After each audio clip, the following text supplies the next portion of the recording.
Bonjour à tous. Aujourd'hui, on va s'intéresser à un phénomène qui est en train de tout changer, la génération Z.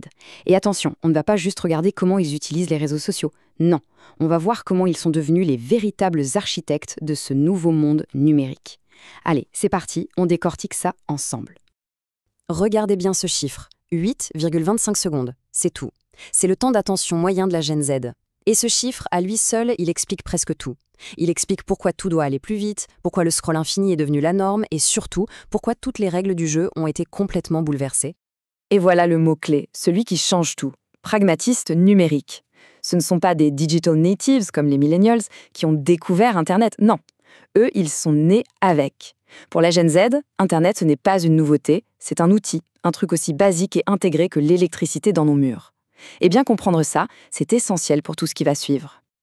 Bon, maintenant qu'on a posé les bases, où est-ce que ça se passe tout ça? Faisons un petit tour d'horizon pour voir où la Gen Z passe son temps en ligne, quelles sont les plateformes qui cartonnent et celles qui sont en train de disparaître. Alors là, le classement est sans appel. Instagram, TikTok, YouTube. Le trio de tête, c'est du 100% visuel, du dynamique, de la vidéo courte. C'est simple, c'est là que tout se joue aujourd'hui. Le contenu doit être hyper percutant, immédiat. Et ben oui, pour réussir à capter ces fameuses 8 secondes d'attention. Mais ce qui est super intéressant, c'est de voir comment ils organisent leur vie en ligne. Il y a une sorte de distinction à faire. D'un côté, on a les jardins publics, Instagram, TikTok, les grandes scènes pour se divertir et découvrir des trucs. Et de l'autre, les jardins privés, WhatsApp, Discord, des espaces beaucoup plus intimes, plus fermés, où on tisse des liens forts avec ses proches ou des communautés qui partagent les mêmes passions. Et en parlant de ce paysage, il y a un rééquilibrage majeur qui est en train de se passer. Prenez Facebook, par exemple. En 2018, c'était quasiment impossible de passer à côté. 93% l'utilisaient. Aujourd'hui, on tombe à 38%. C'est une chute libre. La raison, elle a un nom, la répulsion générationnelle. En gros, c'est devenu le réseau des parents, l'image un peu ringarde lui colle à la peau, et c'est rédhibitoire.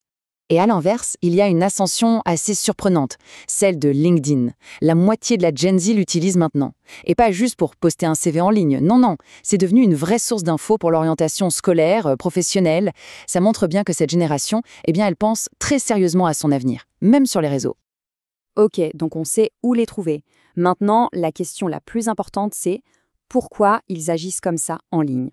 Pour comprendre ça, il faut aller creuser un peu plus loin, dans leur motivation profonde, leur psychologie. Et ça nous amène à une question un peu provoque, je vous l'accorde.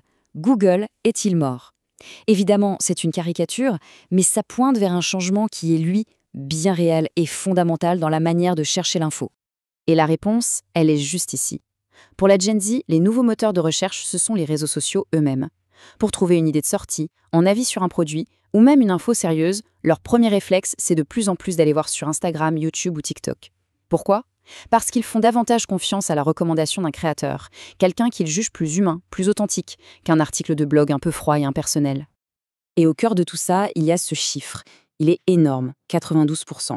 C'est le pourcentage de jeunes qui estiment que l'exposition permanente à des images parfaites, idéalisées, a un impact négatif sur eux. Ce chiffre, il explique tout. Il explique ce rejet massif de la culture de la perfection. C'en est fini des images trop lisses, surretouchées. La Gen Z veut du vrai, du spontané. L'authenticité, en fait, c'est plus une option, c'est carrément une exigence. Et là, on touche à un paradoxe qui est assez fascinant. Parce que oui, on vient de le voir, les réseaux peuvent être une source d'anxiété, de comparaison, mais en même temps, ces mêmes plateformes sont aussi un lieu incroyable de soutien. On peut trouver une communauté, s'exprimer librement. C'est un peu le poison et le remède en même temps. Tout dépend de l'usage qu'on en fait. D'accord. Alors, face à tout ça, comment on fait pour créer une vraie connexion avec cette génération? Quelles sont les stratégies qui marchent vraiment? Celles qui permettent de créer un lien authentique. Déjà, il faut comprendre que le parcours d'achat a été totalement réinventé. Tout se passe au même endroit, dans la même appli. Étape 1, on découvre un produit, souvent via un créateur de contenu. Étape 2, on se renseigne, on regarde ce que d'autres utilisateurs en disent. Et étape 3, on achète en un seul clic, sans jamais quitter la plateforme. C'est hyper fluide, c'est totalement intégré et c'est social du début à la fin. Pour résumer, on pourrait dire qu'il y a 3 piliers pour réussir aujourd'hui. D'abord, le social commerce, pour cette fluidité dont on vient de parler. Ensuite, le marketing d'influence, mais un marketing authentique, pour créer de la confiance. Et enfin, et c'est peut-être le plus important, l'engagement éthique. Une marque doit défendre des valeurs, car elle ne vend plus seulement un produit, elle vend une vision du monde. Et le truc, c'est ça marche. Regardez quelques exemples. Fleur, une marque de parfum, une seule vidéo virale, une réaction authentique et hop, rupture de stock immédiate. ACCA, un organisme de compta, un secteur qu'on pourrait croire ennuyeux, eh bien ils ont réussi à l'humaniser sur TikTok et à faire des millions de vues. Ou encore Booking, qui a utilisé un simple concours pour que sa communauté crée une campagne de contenu gigantesque. À chaque fois, la clé, c'est la même, l'authenticité. Finalement, le message derrière tout ça, il est assez simple et direct. Ce changement de génération, ce n'est pas juste une petite tendance passagère. C'est un vrai tournant. Et l'alternative pour les marques est assez brutale, c'est s'adapter ou disparaître. Et si on devait retenir une seule chose de tout ça, ce serait celle-ci. Le succès, aujourd'hui, ça ne repose plus sur des astuces marketing, sur le fait d'essayer de faire jeune ou d'utiliser les bons codes. Non, le succès repose sur une intégration sincère, profonde, dans la culture et les valeurs de la Gen Z.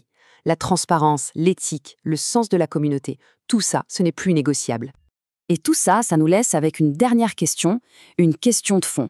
Est-ce que la valeur d'une marque aujourd'hui, elle se mesure encore à ce qu'elle vend, ou plutôt à la communauté qu'elle arrive à construire et aux valeurs qu'elle incarne? C'est une question qui va sans aucun doute continuer de redéfinir notre monde numérique dans les années à venir. Merci d'avoir suivi cette analyse avec moi.